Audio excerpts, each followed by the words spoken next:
you need. It's 844-45-BIBLE. That's 844-45-BIBLE. 844-45. You can feel it in the air. Longer days, greener lawns, and plenty of projects waiting around the house. Good thing Hoover Lumber-Ace Hardware in Goodland has you covered. Freshen up your home with Benjamin Moore paint, tackle the yard with powerful Ego battery tools, and give your lawn the boost it needs with Stage 1 Ultimate Fertilizer. Thinking about cooking outside? Check out their great selection of grills, griddles, smokers, and outdoor living essentials. And remember, if you need it, Hoover Lumber-Ace Hardware probably has it. They even have milk. Hoover Lumber-Ace Hardware in Goodland and Colby, your place for just about everything. If you're shopping for a banking institution, visit with Equity Bank of Hoxie, Grinnell, and Quinter, Kansas. The Equity Bank is heavily invested in local business and activities contributing in many ways back to their community. Their employees are involved with many organizations and area events. Plus, a lot of experience comes with that staff. You'll find valuable local assistance when you bank at the Equity Bank of Hoxie, Grinnell, Quinter, and other locations in Western Kansas. The Equity Bank, member FDIC.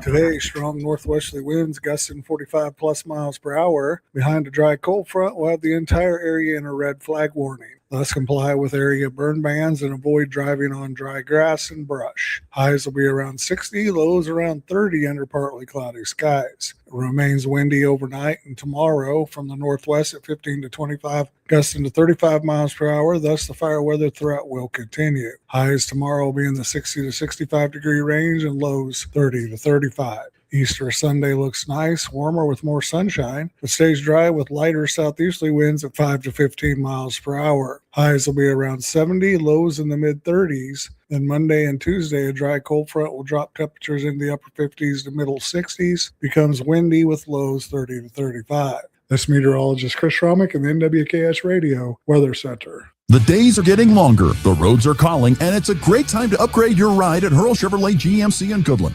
Right now, get 1.9% APR for 36 months on a 2026 GMC Terrain, the perfect SUV for wherever the road takes you. Need a truck? Take advantage of up to $7,000 in rebates on a 26 GMC Sierra 1500 with eligible trade-in. And for serious capability, get $500 bonus cash on a new 2026 GMC 3500.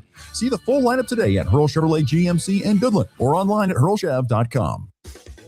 When fraud strikes, every second counts. At FNB Bank, we take your security seriously. Our local team monitors for suspicious activity and responds fast, so small issues don't turn into bigger problems. I'm Jessica Von Little at FNB Bank. We are your first line of defense, protecting you, your money, and your peace of mind. FNB Bank, local, trusted, here for you. Member FDIC. Looking for insurance that actually puts you first? At the insurance agency in downtown Goodland, we're independent, which means we work for you. Whether it's auto, home, crop, or business, we shop top carriers to get you the best coverage at the best price. No pushy sales, just honest advice from people who live right here in your community. Give us a call today at 785-899-5011 or stop by 1020 Main in Goodland and let's get you covered. The Insurance Agency. Insurance the way it should be. At Ray Community District Hospital and Clinic, they believe in promoting healthier living through compassionate quality care. From state-of-the-art maternity care to life-saving emergency services, their dedicated team is there for you and your family. Whether it's managing diabetes, navigating recovery, or receiving specialized treatments, they're committed to your well-being. Discover the difference a community-focused hospital can make. Visit rayhospital.org today to learn more. Ray Community District Hospital and Clinic. Your health, our priority. The Black and Gold are back, and you can catch the Goodland Cowboys and Cowgirls all season long on Goodland's Rocket 102.5. Join Ross Volkmer for every thrilling play, big moment, and unforgettable highlight. Open three. Good. Great ball movement from the Cowgirls there. From the first pitch to the final horn, we've got you covered, no matter where you are. Goodland High School Athletics on Rocket 102.5 are brought to you by our great local sponsors. The Insurance Agency, Bateman Funeral Home, Edward Jones Financial Advisor Chris Yost, Scheffner's Water Conditioning, and McClure's Plumbing and Heating. When you gotta go, but there's nowhere to go, who you gonna call? Topside Portables and Pumping, that's who. Weddings, job sites, farm parties, they've got clean, reliable porta potties that don't stink, literally. And if your septic tank smells worse than last year's chili cook-off, they'll pump it out fast. No mess, no fuss. Family owned, Heartland values, always ready. Call 785-728-8089. That's 728-8089. Topside Portables and Pumping. When duty calls, they answer. You ready? 1, 2, 3, 4! It's time for the Morning Blitz with Ross Volkmer. I'm old, I'm white, and I don't understand any of it. The High Plains only local sports talk show, broadcasting live on Goodland's Rocket 102.5 and video streaming on YouTube, Facebook, and X. Sky is everywhere. Covering it all from the preps to the pros. Right side throw, touchdown! Kansas City! The Blitz is presented by Pearl Chevrolet GMC, Hoover Lumber Ace Hardware, and F&B Bank, along with Pestaway LLC, Topside Portables and Pumping, Equity Bank of Hoxie, Quinter, and Grinnell, and the Insurance Agency. Let's go to work.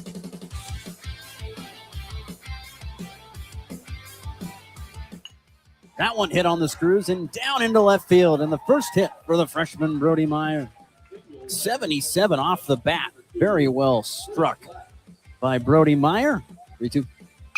That one is hit down the left field line. And there it goes. It'll be an RBI for Joseph Von Little. Williams will come in to score. JBL motoring into second. He's going to be out.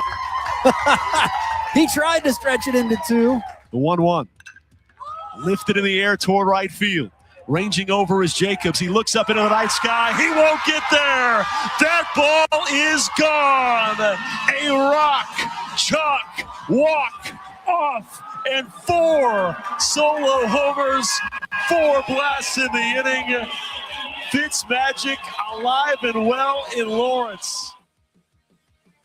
And good morning, everybody. Glad that you are with us here on the Morning Blitz on this Friday, April the 3rd. A true Good Friday to you.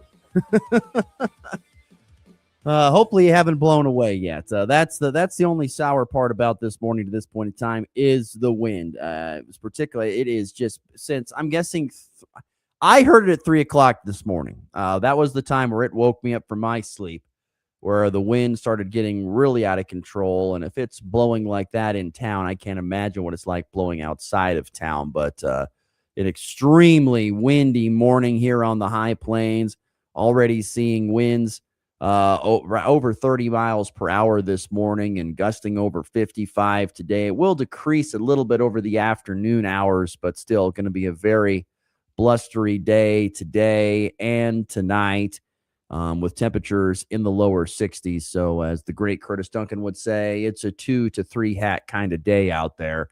Because you need to have a 1 or 2 more when the first one blows away, because there's a definitely possibility of that happening here on this Friday. But glad you're with us on the Morning Blitz. Today's program, we will be visiting with Sam Hadfield of 801 Bracketology, our good friend. We'll look at the Final Four, Illinois and UConn, and of course Michigan, Arizona. We'll break down the men's Final Four with Sam Hadfield and kind of get his final thoughts on the college basketball season, as it'll be over here coming up on Monday. So Sam Hadfield, our guest, will join us from 801 Bracketology. We have a few picks of the weekend to get to. In segment number 3, we've got some picks to be made from the Final Four, some college baseball picks, some MLB picks to be made in segment number 3. Once again, not a slew of like 13 or 14 picks. I think we've got only 7 or so not a ton of them to get to here. And then we will get to the front page. Lots to recap from yesterday. I said yesterday on the show it was kind of like the spring sports season kicked into overdrive. And so we've got lots to look back and recap on the front page coming up here in just a little bit. F&B Bank text line open at 785-899-2222. If you'd like to be part of the Morning Blitz, would love to hear from you. If you'd like to get your thoughts and comments in on anything throughout the sporting world, would love to hear from you on today's program. 785-899-2222, the number to be a part of the Morning Blitz each and every morning. And of course, you can also hit us up on the Hurl Chevrolet GMC video stream through Facebook or X or YouTube. We can definitely see those as well if you want to get your thoughts or comments in there this morning too. So lots to get to in the front page. Like I said, a very busy day yesterday. Let's get to it with our front page here on this Good Friday. Read all about it. Read all about it. The top stories of today. I got the early edition, hot off the press. It's the front page on the Morning Blitz. Front page, really? We will start in baseball, we'll just start with yesterday. Yours truly down in Garden City, the Goodland Cowboy baseball team dropping both of their contests at Garden City. They lose 8-2 in game number 1 and then fall 11-1 in 5 innings in game number 2.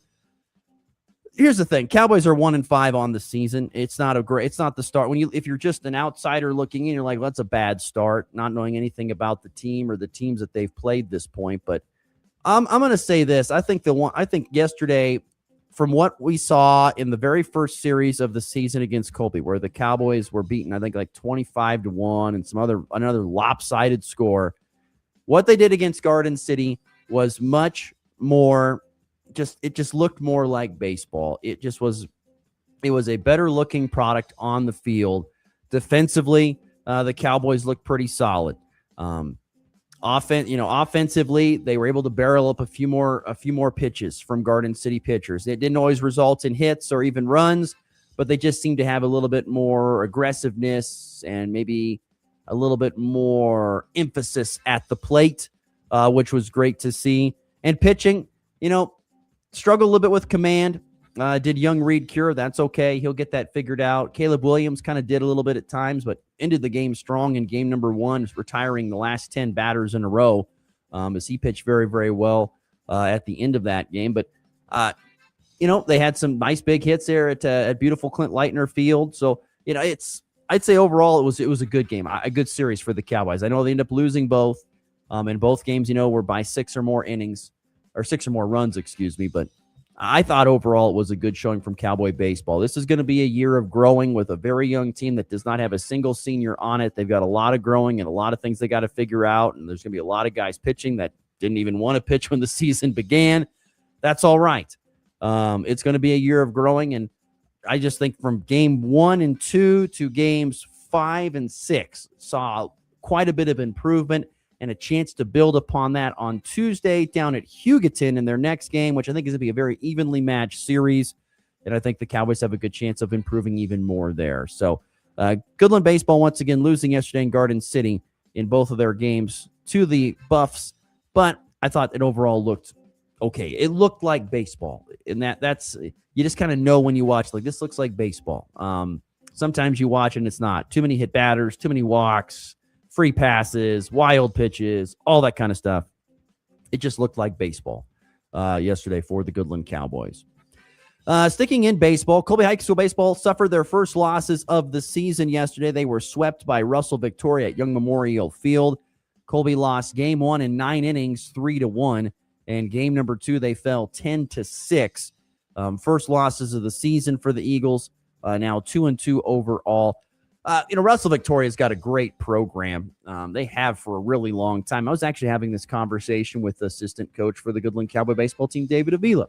We were talking about, Victoria and not, going and combining and going to Hayes High. And he goes, why does Victoria not do it? It's closer there than to go to Russell. And I said, because if you look at it this way, Hayes has got such a bigger population to draw from. They've got way more kids to go to, whether they play at TMP or they play at Hayes High. There's got plenty of numbers of kids. If you're a kid at Victoria, at a small school, you're probably going to get overlooked. But if you go to Russell, a little bit bigger school, not a jump from 1A to, instead of going 1A to 5A, you can go 1A to 3A, and you get a chance to play. And they've got a really good baseball program there at Russell Victoria. So that's a good measuring stick game for Colby without knowing what happened in the games, because there's no stats out on that yet. But without knowing what's in the games, losing 3-1 in 9 innings, great pitching performance from Braxton Withington there.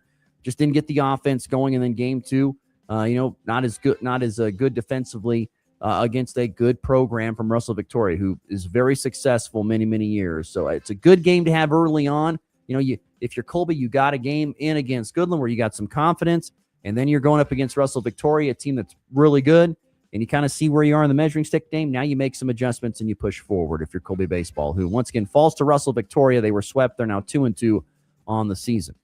Colby Lady Eagles softball continues to roll. The Lady Eagles with a pair of wins yesterday over Russell Victoria. There was also in Colby, as Russell Victoria brought the bus and brought everybody there.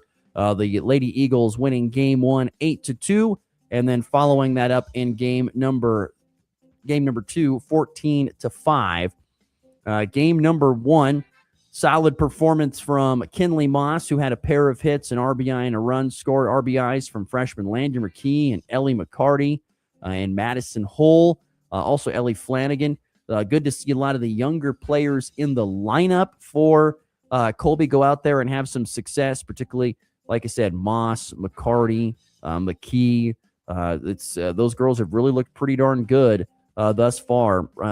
Ryler Carter went out there through 5 2/3, gave up 4 hits, only 1 walk, but no runs and 6 strikeouts. She is just pitching fantastically here this season thus far. And then in game number 2, huge game for Sadie Cheney. Gets 3 hits and 4 runs driven in for the senior. A big performance from her. 2 RBIs from Fia Tubbs, who went 4 for 4 with the bat in her hands. That was impressive. She didn't play in the Goodland series, did Fia Tubbs. And then Ryler Carter goes out, gets 2 for 4 with a couple of RBIs as well. And then Carter goes the complete 7 innings, allowing 5 earned runs on 11 hits with just 2 strikeouts in game 2. Russell Victoria figured her out a little bit more in the second game, but Colby still prevails easily, 14-5. And they are off to a 6-6 start, heading into a game coming up on Tuesday at home against Hayes TMP, and that'll be a very good series and a good test for the Colby Lady Eagles TMP. Usually a very good softball program. Transitioning into another sport, track and field yesterday, and there's one track meet that I saw the results from, the Ulysses Invitational track meet, and there was something that just stood out to me as I was going through the results and just kind of scanning through this. Goodland had a great day. Especially Goodland girls had a really, really good showing at the Ulysses track meet. They finished in second place, and the team scores just 19 points behind Liberal, who ended up winning it. But there were some really good performances. None bigger than the freshman Malia Chenette, who went out and set the school record. That's right, a freshman set the Goodland High school record in the long jump with a jump of 17 feet 6 inches. I think she also won the 100 meters with the fastest time there. So a great start for the freshman in her career. Also saw some really good performances from Jacelyn Gable, who ran really good in the 800. Emily Gray Stargell was great in the 800 as well as in the mile. Some real Libby Cure just routed everybody, or almost lapped the field, it felt like, in the javelin throw. There's a shocker. Cure throwing the javelin well. But, it just overall, just kind of skimming up and down without diving too deep into numbers and things like that. It was a really good showing from the Goodland Cowgirls. They looked really, really good. Cowboys had some solid performances. Trying to think of who I saw in the 800 or the 100-meter dash. Connor Collett did pretty darn good in that. I was trying to see. There was one that stood out to me. Let's see if I can find that. I think it was in the 800. Scrolling through all this stuff but I thought the Cowboys had a really good showing. It was a freshman that did a pretty good job in the 800 for the boys. Of course, none of this is organized. It's just kind of all over the place. I want to say it was either Roman Mai or Hudson Short. One of the two ran really, really good in the 800 for the boys and had a pretty good time, I thought, for the most part, for their first time out there. So I overall, the boys didn't have as good a day as the girls for the Goodland Cowgirl for Goodland, but man, overall, I thought it was a great day for Goodland High School track on the girls' side. That was really impressive. And once again, congratulations to freshman Malia Chenette. She sets the school record in the long jump, 17 feet 6 inches. As I joked on the radio broadcast yesterday for baseball, I said that was about a good 5 feet plus further than I could ever jump. So give her her flowers. I think it's gonna be an exciting year for Goodland Cowgirl track. Coach Stout has got his team rolling here early on in the season. We'll see if they can continue to improve throughout the course of this year. Speaking of track and field, Colby's track team gets their first action today. They are at the McCook Invitational. Wheatland Grinnell will also be competing today as at the Oberlin track invite. So a couple of invitationals happening at McCook and Oberlin, where area teams will be going to. And can't forget, we talked about Colby Lady Eagles softball. There is some JUCO softball today. You've got Colby Community College hosting Garden City for 2, and Forties Tech Northwest going to Barton for a doubleheader today in collegiate softball. Quickly to the Lynx, first tournament of the season for some area schools. And what happened last year kind of happened again this year. Oakley with a great showing. Easton Fink, probably the best men's golfer in the area. I would say he probably is. He was fantastic right out of the gates. Easton Fink goes out and shoots an even 72 in the first tournament of the year. Oakley took first at the Oberlin Country Club at the Oberlin Invitational. Had a great showing. Did Oakley? They had 4 plainsmen finish in the top 10, led by Fink with the 72. And then you had, I think it's Cowie Bosserman finished in second place. He shot 9 over 81. And then you had Manny Manuel Mancia. There we go, at 5th. And then Carter Selensky finishing in 6th. So you actually had 4 Oakley golfers finish inside the top 6 places, not even just inside the top 10. And then so they finish way out in first at Oakley. Hoxie came in second, led by Gage Epp. He shot 11 over 83 himself. Decatur Committee finished in third in the team standings, followed by Rollins County, St. Francis, and Northern Valley. Some other top individual golfers included Caden Shaw, finishing for Decatur Committee in 4th. Cohen Owen, I think is how you say that name. He finished in 8th. Gage Willoughby finishing 9th. Those guys both from Decatur Community. And then Rollins County's Tavon McLean finishing in 10th. But once again, it was about Oakley at the Oberlin Golf Invite yesterday, as they get 4 guys in the top 6, led by Easton Fink's even par 72. That's the thing. Like, it's the first term of the year, and we go out there and shoot an even par. That guy can really play some golf. So congratulations, Oakley Plainsmen. Season off to a great start after the Oberlin Golf Invite. All right, what's next here on the front page? Transitioning into college basketball. Big news yesterday for KU basketball fans, as it sounds like as if it's going to be another edition of wait and see with center Flory Badunga, as he announced that he is going to test the NBA draft waters, but also keep his college eligibility, and at the same time enter into the portal. Flory Badunga is going to test the waters and see what he can get in the NBA. If he doesn't like what he sees, he's going to get in the portal and see what he can get money-wise from other schools. And if Kansas is the highest bidder, he'll be back. I cannot. These are the type of things that I just hate about college athletics, this type of deal. You have a guy who's been there now for 2 years. He's done it both years now, where he's got in the portal to see if he can get more money. And I can't blame it. I'm a capitalist. I like money too, but I don't like these deals. Every year we get in the portal to see if we can get more money, either from our school that we're playing for right now, or if it's from another school. There's just no loyalty anymore, and it really angers me. I just do not like it. I do not like it at all. So yeah, the Flory Badunga deal is tough. He's coming off a fantastic, much improved season. I mean, he was up to 13 points per game, 9 rebounds per game. He had a Big 12 best 2.6 blocks per game, and he earned the Defensive Player of the Year honors in the Big 12, and deservedly so. But this is just so similar to last year, minus I think the NBA part. He did not test the NBA draft waters, but he is going to declare for the NBA draft, see if any team wants to draft him in the first 2 rounds, or see if he likes what he hears when it comes to the NBA.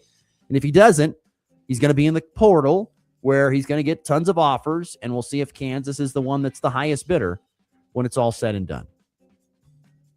So, yeah, thank you, Jared. But yeah,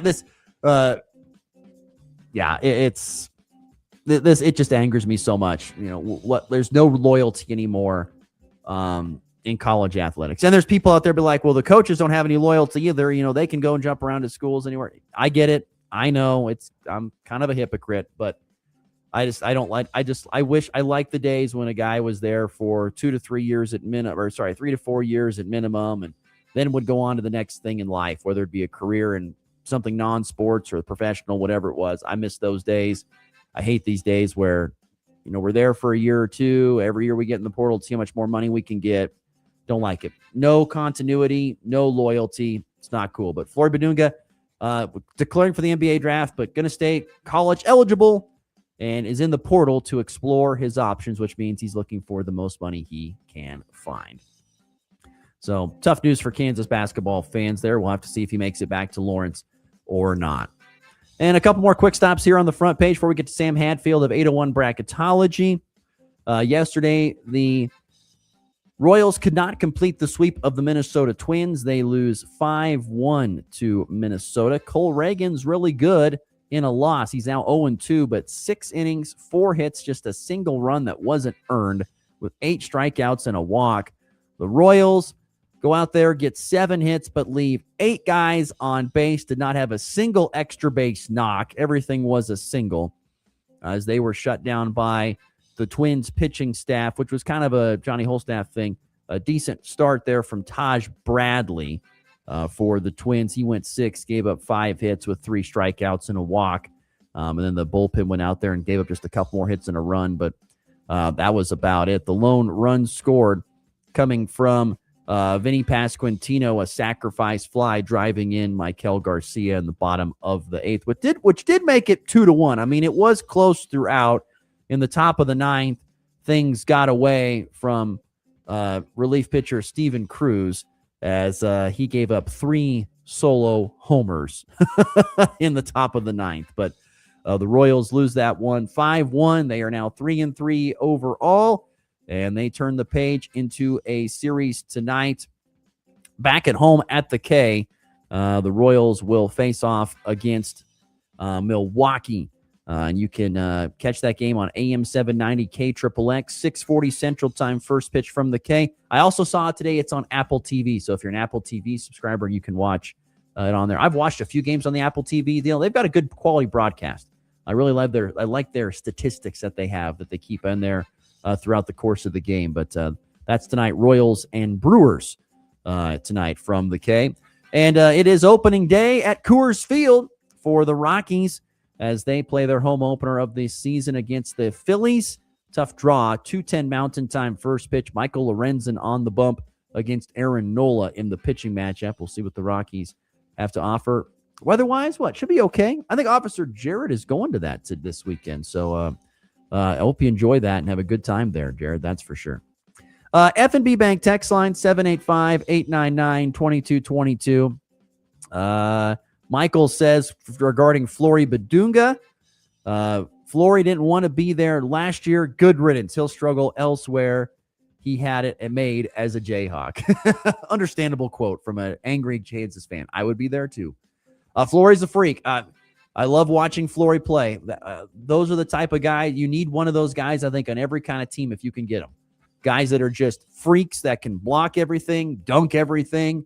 I think you got to have at least one of those guys on your team. Rebounds, dunks, blocks, does all that stuff. You got to have one of those guys. Flory is that guy.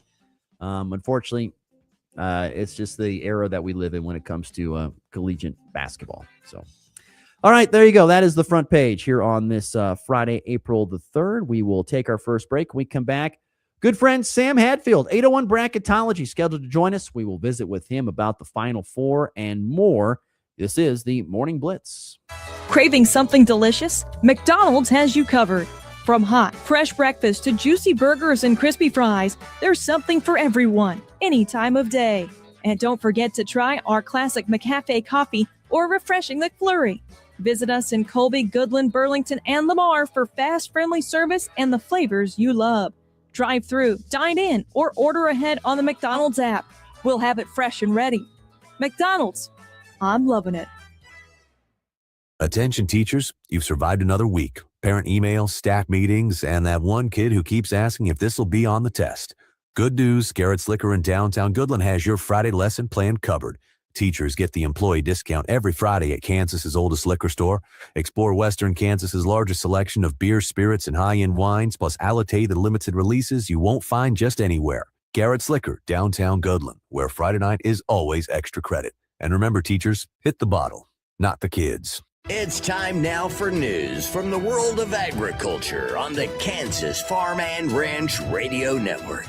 For many people, Easter is a time for family gatherings, church services, and celebrating the arrival of spring. But for farmers and ranchers, Easter often marks something else entirely, the true beginning of the growing season. As the calendar turns to spring, fields across the countryside begin to come alive again. Tractors roll out of sheds, planters are prepared, and farmers start watching the weather a little more closely. The days grow longer, the soil begins to warm, and the work of raising a crop officially gets underway. After months of planning, ordering seed, and maintaining equipment throughout the winter, spring is where all the preparation finally turns into action. Easter falls right in the middle of the season of renewal. It's a time when seeds are being placed in the ground with hope for the months ahead. Each pass across the field representing an investment of time, resources, and trust in the growing season to come. Farmers know that once those seeds are planted, much of the outcome depends on factors beyond their control: rainfall, temperature, and the timing of seasons. For many producers, it's also the season of new life on the ranch. Calves, lambs, and other young animals are born, bringing fresh energy to pastures that were quiet during the winter months. Long nights spent checking livestock, and early mornings feeding newborn animals become part of the daily routine. It's busy, sometimes exhausting work, but it's also one of the most rewarding times of the year. There's a natural connection between Easter and agriculture. Both are centered around new beginnings. Farmers understand that every planting season is a chance to start fresh, to learn from the year before, and to trust that the work they do today will lead to harvest tomorrow. So while many families are celebrating Easter around the table, farmers and ranchers are often celebrating in a different way by getting back into the fields, caring for their livestock, and beginning the long journey towards another growing season. Easter isn't just a holiday on the calendar. In agriculture, it's a reminder that spring has arrived, new life is under the way, and the next crop is already taking root in fields across the countryside. For the Kansas Farm and Ranch Radio Network, I'm Addison Stoddard. Saturday night, June 27th, 2026. An incredible evening at the Colby Event Center. NWKS Radio presents Colin Ray in concert.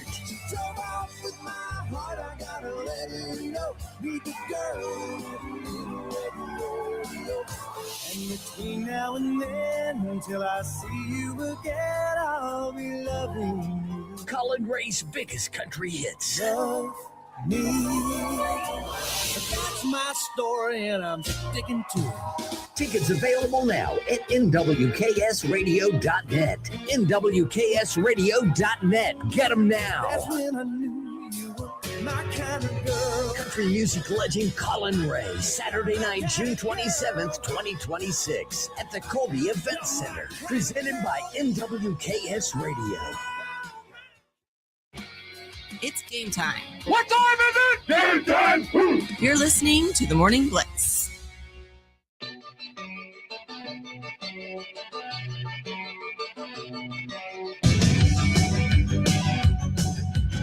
We will get to some picks of the weekend coming up here. We'll also have another edition of Dear Ross, as we have a couple questions in on that as well.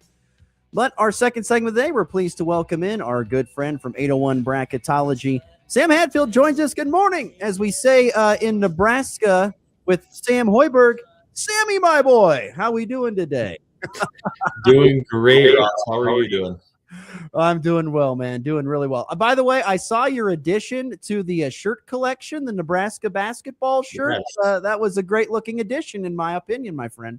Yeah, I did a little poll earlier in the season and picked 4 teams that were having great years and ran a poll on which swag I should get next, and Nebraska won overwhelmingly. So I wonder why that could be. They never challenge Nebraska fans in an online poll.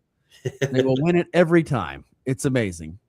Like, have you ever seen those things like, let's rank the top 15 college football stadiums, and here's the poll and here's the bracket. Start with this like yes. Summertime things, and Nebraska fans win all the time. Never challenge them to an online poll. They will. If you keep asking every year, you'll have a new Husker shirt every year for college basketball season.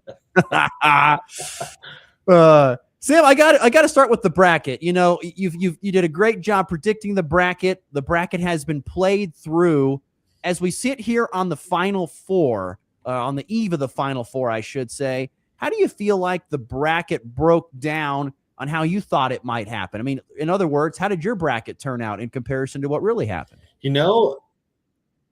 My bracket it did okay this year. Did okay. I would say that most years it's a lot easier to predict what the bracket's going to look like before the tournament than it is to actually pick the games in the tournament, because we get chaos every single year. So I end up not doing well most years. This year I've done okay. I think I'm in about the 88th percentile right now on ESPN, so not too bad. The bracket kind of broke how I was expecting. I was expecting Arizona and Michigan to end up here in the Final Four. I did pick Duke over UConn in the Elite Eight, and that ended up not panning out, obviously, due to one of the best moments that we'll get in recent tournament history. But I did anticipate someone else coming out of the lower left quadrant other than Florida. I just picked Houston rather than Illinois. So I got 2 out of the 4 Final Four teams, and I'm really looking forward to seeing Arizona and Michigan play.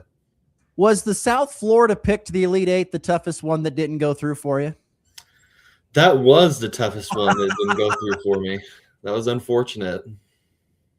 Sam Hatfield is our guest, 801 Bracketology, talking about the tournament as it is played out. Yeah, when you think back at that UConn 3-ball to win it over Duke, I mean, what was your reaction to that? And to see UConn make it back to the Final Four again. Dan Hurley, by the way, I think 17-1 in his last 3 or 4 tournaments. It's ridiculous, the run that UConn's been on. What are your thoughts on all that? Yeah, it was ridiculous. I was watching the game live, obviously, and Duke was in control of that game from tip until there was about 4 minutes left. Same story as last year, right, when they played Houston in the Final Four. But my jaw was on the floor after that game-winning shot. I could not believe what I was watching. That was, again, one of the best moments in recent tournament history. Can't believe that it came at the expense of Duke again, and some of the best players that we've seen in college basketball this year. But you're 100% right. Dan Hurley, he is the guy, whether you like him or whether you hate him, and most college basketball fans hate him. But he produces great teams that win in the tournament. And I was watching one of his interviews in the Final Four yesterday, and he mentioned something to the effect of, we don't hang banners for Final Fours at UConn. We hang banners for championships. And there's not many other schools that would say that. So it just goes to show where UConn is as a program and where Dan Hurley's taking them. And it's amazing what they're doing. Yeah, and kind of an era where blue bloods are kind of going away. They still stand there as one of the true blue bloods of college basketball there. UConn does for sure. We're visiting with Sam Hatfield. 801 Bracketology joins us on the Hurl Chevrolet GMC video stream. As a bracketologist, when the bracket is set, what do you do then? Are you still like tracking numbers and finding things in the tournament, or you just kind of sit back and relax and enjoy what happens over the next handful of weeks? Yeah, that's a great question. It usually by Selection Sunday, I am wiped, just completely exhausted. It's late nights for weeks on end, just staying up looking at numbers, watching games as much as I can. And so after we get through Selection Sunday, it's a little bit of a breather. And I usually have some buddies that are messaging me up until Thursday morning, like, hey, join my bracket group, join the bracket group, join the bracket group. And I just take a pause after Selection Sunday until like Wednesday night. And then I fill out my bracket and the rest and enter all the groups. But I really just enjoy then the next couple of weeks just soaking in the basketball. Obviously, there's not much for me to do other than watch the games, cover the storylines. But that it's one of the most enjoyable parts of the season for me. It's just being able to soak it all in. I want to go back to that Duke UConn game with one more question. I had an opinion after that game here, this on Monday. I said, if you look at Duke basketball and then just the era of college basketball that we're in, Duke has been known for going and getting the most talented freshmen and bringing them in, and they're very talented and they're really good. But then you get in these games where it's late, it's crunch time against teams that have older players, that have the experience, that have been there in these scenarios, and it's the thing that prevails. To me, I think it's kind of a factor, and for Duke, their hands are kind of tied because, they've got the academic requirements and stuff. But when you look at it, their hands are kind of tied because you want to have older teams, because a lot of teams in college basketball are older and staying older. Guys are staying longer because they're getting paid now. I think that's a fascinating thing to keep in mind as we push forward. Teams that have these superstar squads of freshmen aren't always going to be the most successful because there's lots of good teams that have a lot of experience on them. Yeah, I think you're spot on with that take. And I think it's actually quite comparable to another take that I've had for a few years. I've been talking for a few years about why the Mountain West struggles as soon as they get into the tournament. And I think a lot of it has to do with the fact that in the power conference teams around the country, you usually get the most athletic players. In the Mountain West, you're getting some of the guys that aren't as athletic but play super physical basketball. And so you get all season long those games in the Mountain West where they're duking it out all night long. and beating up on each other, cannibalizing the conference, and a handful of those teams get into the tournament. And then they really struggle because they have to go play against the most athletic players in the country, the athletic guard play, the experienced teams that have experience in the tournament. So I think you're 100% right about Duke. It absolutely benefits a team to have that experience within their roster of juniors and seniors that have played in the tournament multiple times. And Duke didn't have that this year. They've got a couple guys, obviously, that played in the tournament last year. But for the most part, they are a very young team that does not have that tournament experience. And maybe that's why they crumble down the stretch. Sam Hadfield, once again, our guest, joining us on the Hurl Chevrolet GMC video stream from 801 Bracketology. The Final Four will be played here on Saturday, and the National Championship coming up on Monday. In your opinion, is the national title game decided Saturday on the right side of the bracket between Arizona and Michigan? Yeah, I think it is. I don't think UConn or Illinois stands a chance against either one of those teams come Monday, excuse me. I think Arizona and Michigan is just going to be an absolutely fabulous basketball game, one for the ages. And I'm excited to see who ends up on top there making it to the national championship, because that's who I would pick to win it all. I mean, those teams from the look, if you're just watching and just from look, they look like the best teams in college basketball and have all year. They've got everything that you could want. Size, shooting. Well, I don't know. Maybe shooting a little bit lackluster for Michigan at times from the outside, but what do you think is the deciding factor in that game? I actually picked Arizona to win it all, and I'm a little bit nervous for a couple of reasons. The first of all is that I think Michigan's actually a little bit better of an outside shooting team than Arizona is. Arizona doesn't take many threes, doesn't make many threes. And that's kind of been a storyline all season. They've won games where they've made like one or two threes multiple times. So they have ways to win around not making threes. But I'm worried that Michigan's size is going to play a huge factor there because Michigan defends the paint very, very well. They have size that matches Arizona at every position. If Arizona does not shoot the ball well from outside, I don't know that they're going to be able to make up for it on the inside. On the other side of the floor, Arizona plays ridiculously physical defense. But I don't think that it's anything that Michigan hasn't seen in the Big Ten this year, obviously. The Big Ten produces equally as physical basketball, in my opinion, as the Big 12. And so I wouldn't be surprised to come and to see this game kind of unfold and see Michigan dominate on both ends of the floor, personally, regardless of the fact that I picked Arizona. I'll still be pulling for Arizona in this one, but we'll see what happens. You and me both, buddy. I've got Arizona winning it all too. So I don't know. I've seen Michigan play a couple times where they can't buy a three ball, and we'll see if that happens here in this game. But I'm with you. Arizona has struggled at times too from 3-point range, and that could be the deciding factor in this contest on who can make those outside jumpers for sure. The other semifinal, I know you were not expecting. I was expecting Illinois to be there. I figured they've got everything I think you need: size, shooting. Keaton Wagler, who's been just a revelation for them, and they're going up against, like we mentioned earlier, a coach that knows how to win in the postseason in Dan Hurley. What are the odds? Who do you think comes out on top of this game that, you, for example, didn't predict happening? Who do you think is able to prevail and make it to the national title game? Yeah, I'm going to take Illinois to beat UConn. Maybe that's unwise again, picking against Dan Hurley, but I guess I'll keep doing it until I'm proven wrong and he wins a national championship again. But I think that Illinois is just firing on all cylinders right now. I did not anticipate, and I don't think anyone did, them having this defensive turnaround as soon as the NCAA tournament hit. They have not allowed anything over 70 points in the tournament, and that was in their first game that they won by 35 points. So in their last three, they've allowed 55, 55, 59.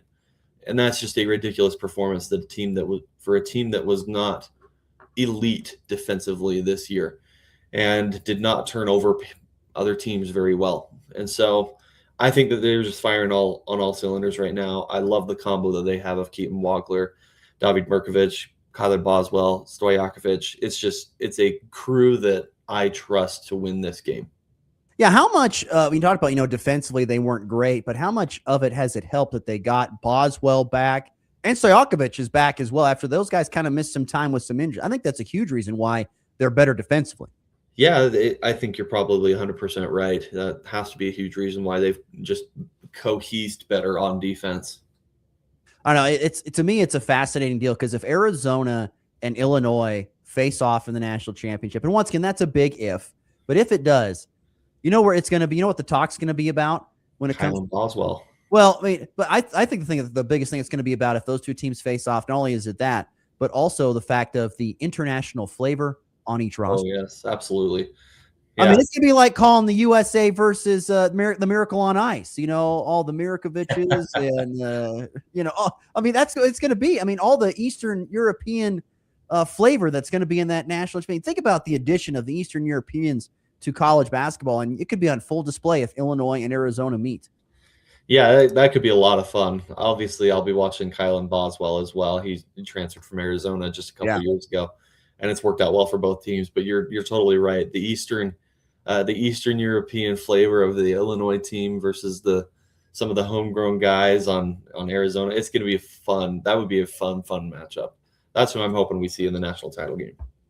Sam Hanfield continue to be our guest. 801 Bracketology. A couple more for you, Sam. One about when we first visited after the bracket was released, and the SEC had 10 teams in the tournament, and then you had the Big Ten and the ACC. And the Big Ten, how many did they have in the Elite Eight? Was it 5 in the Elite Eight? Was that what it was? I think it ended up being 4 because Michigan State lost. Okay, so 4 in the Elite Eight. And what was it? 6 in the Sweet 16? Am I even wrong on that? That sounds right. Yeah, I mean, an overwhelming number in the Big Ten. The SEC got the most teams in for a lot of the year out in these parts. A lot of people thought the Big 12 was the best conference. When the dust has settled, I mean, was the SEC deserve? I mean, SEC got their 10 teams in. Does it not really matter when it comes to that? When you're talking best conference this year, how do you see that all panning out? Yeah, I'll probably reiterate some of the same points that we talked about right after the bracket came out. I don't think that it plays too much of a factor looking back, saying, "Oh, maybe the SEC didn't deserve that many teams," right. Or that's just not something that I tend to do at this point. But just to say 100%, the Big Ten was probably the premier basketball conference this season. We've seen some of the top end Big 12 teams go out early against, again, Houston losing to Illinois early.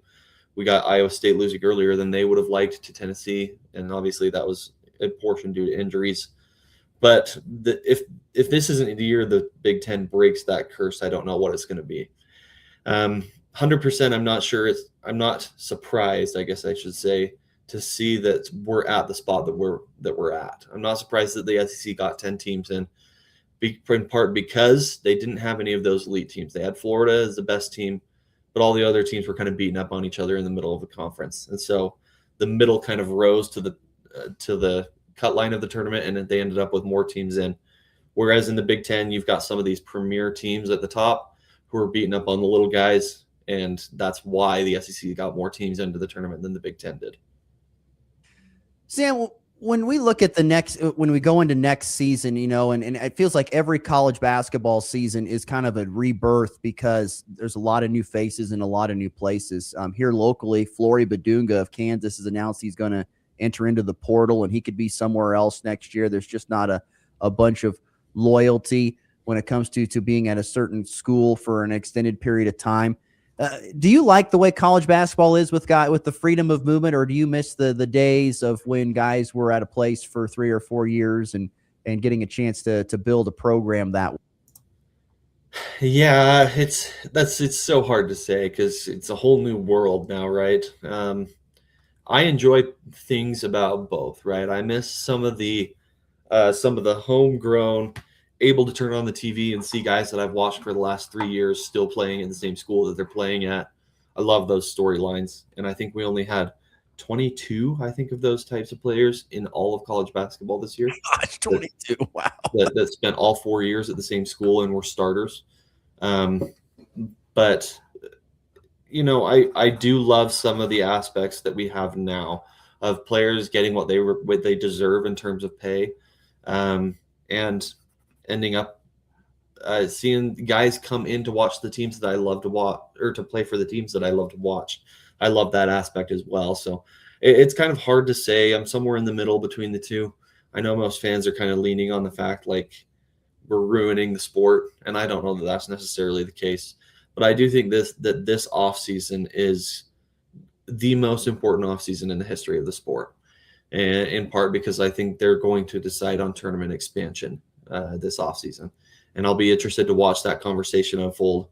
I've actually been, in the last handful of weeks, I've interviewed about 200 mid-major coaches or athletic directors or conference commissioners, gathering their opinions on tournament expansion, And it seems to be largely the same voice that they want more mid-majors opportunities in the tournament, but they just don't trust the NCAA to do that in their tournament expansion, right? And so I'll be interested to watch and see how it unfolds. I think they really have the opportunity to ruin the sport if they don't do this right. And so I'm watching heavily this offseason. I think if they expand the tournament, there will just be more. You'll get Auburn in. Auburn will be in this year, and other teams, and you won't see whatever it might be, a mid-major squad make it in there. It will just be the same bigger conference teams that'll get in there. It's not going to impact mid-majors whatsoever. So that's my opinion. I think it'll be tough. So he is Sam Hadfield, 801 Bracketology. Sam, my friend, great to visit again. We'll have to do it again soon. All right. Don't try to stay resting. You worked really hard. Keep resting, my friend. All right. Thank you for having me on. Appreciate it. Once again, great stuff there from Sam Hadfield of 801 Bracketology. It's great stuff from him, talking the Final Four and everything going on with that. Let's get to our final break. When we come back, we'll get to picks of the weekend to wrap up the week, and also another edition of Dear Ross here on the Blitz. Are pests making your home or business uncomfortable? Call Pest Away in Goodland, Kansas, serving all of Northwest Kansas. They provide top-notch pest control services to keep your space safe and pest-free. From ants to rodents, termites to spiders, our expert team is here to help with effective, safe, and affordable pest control solutions. Don't wait. Call Pest Away today at 785-728-7166 for fast, reliable service. Your home or business deserves the best protection. The days are getting longer, the roads are calling, and it's a great time to upgrade your ride at Hurl Chevrolet GMC in Goodland. Right now, get 1.9% APR for 36 months on a 2026 GMC Terrain, the perfect SUV for wherever the road takes you. Need a truck? Take advantage of up to $7,000 in rebates on a 26 GMC Sierra 1500 with eligible trade-in. And for serious capability, get $500 bonus cash on a new 2026 GMC 3500. See the full lineup today at Hurl Chevrolet GMC in Goodland or online at hurlchev.com. At F&B Bank, we believe local businesses are the heart of our community. That's why we're more than just your bank. We're your neighbor, your customer, and your biggest supporter. From the corner cafe to the hardware store downtown, we're walking the same streets, shopping the same shops, and investing in the same future, yours. We're here, we're local, and we're always in your corner. F&B Bank, banking built on community, member FDIC. When you're looking for great food and friendly hometown service, make it Traditions Restaurant in Goodland. Open Wednesday through Sunday, Tradition serves up classic comfort food favorites, daily specials, and hearty meals made with care. From lunch to dinner, you'll enjoy fresh ingredients, generous portions, and a welcoming atmosphere every time you stop in. It's the perfect spot for family meals, lunch breaks, or catching up with friends. Join the Tradition at Traditions Restaurant, proudly serving Goodland Wednesday through Sunday, where good food and great traditions come together. You can feel it in the air. Longer days, greener lawns, and plenty of projects waiting around the house. Good thing Hoover Lumber-A's Hardware in Goodland has you covered. Freshen up your home with Benjamin Moore paint, tackle the yard with powerful Ego battery tools, and give your lawn the boost it needs with Stage 1 Ultimate Fertilizer. Thinking about cooking outside? Check out their great selection of grills, griddles, smokers, and outdoor living essentials. And remember, if you need it, Hoover Lumber-A's Hardware probably has it. They even have milk. Hoover Lumber-A's Hardware in Goodland and Colby, your place for just about everything. Breaking down the plays, the players, and the passion. Who's got it better than us? Nobody! This is the Morning Blitz.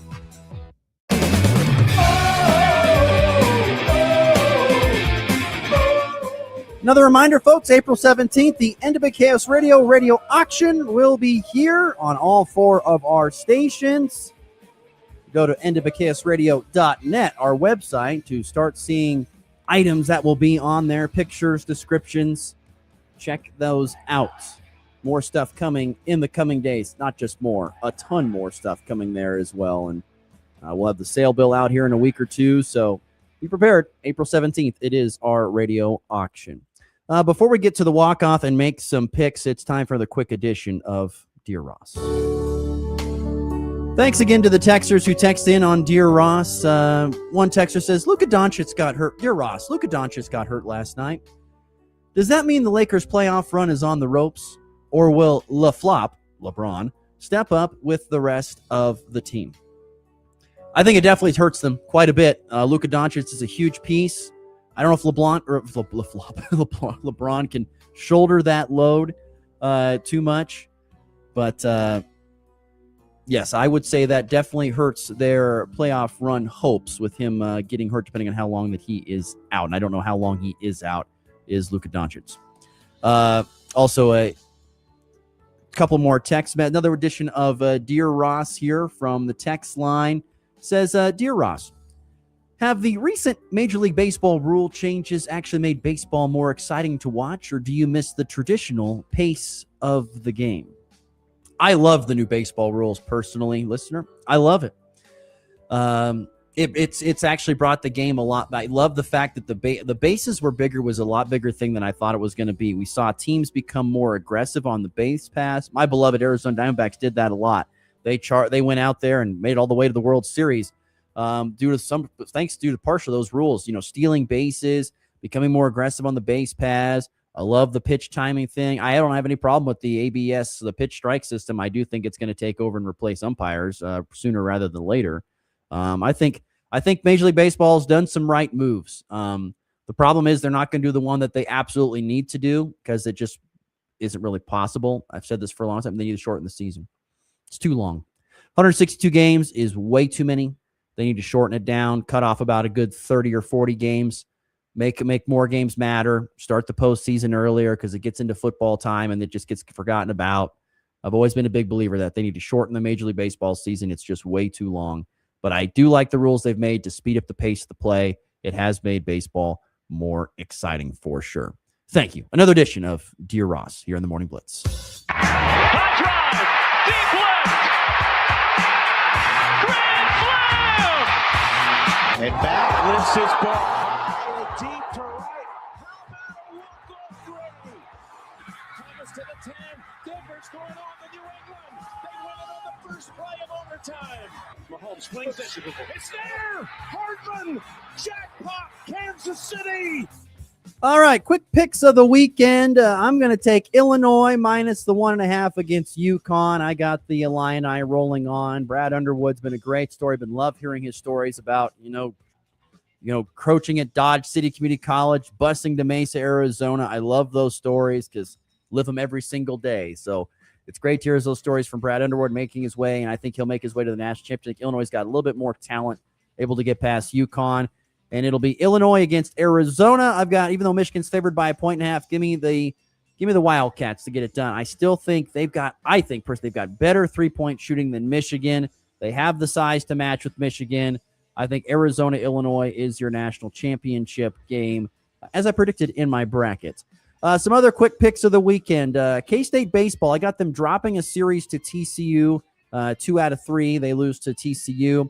I know it's a little bit of a cheating because the series got started last night, but I have KU beating Utah in that series, although that was exciting. That took, extra innings and 4 solo homers to get it done for Kansas.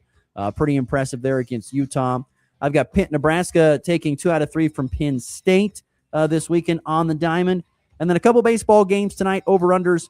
The Rockies versus Philadelphia. I'm going to take the under 10. I'm going to say under 10. For some reason, my gut tells me it's going to be less than 10 combined runs between the Rocks and the Phillies. That could be a horrible pick, but I'm going under. And Royals, Brewers, I'm going under 9 combined runs in that game as well. So some lower scoring affairs here on this Friday night. That'll do it for our thank you, Jared. I will do it for our show here on this Friday. Thanks again to all the listeners, all the texters. And like Michael says, have yourself a swell Good Friday and Easter to all those out there. And we will see you back here on Monday for another edition of the Morning Blitz. Have a good one.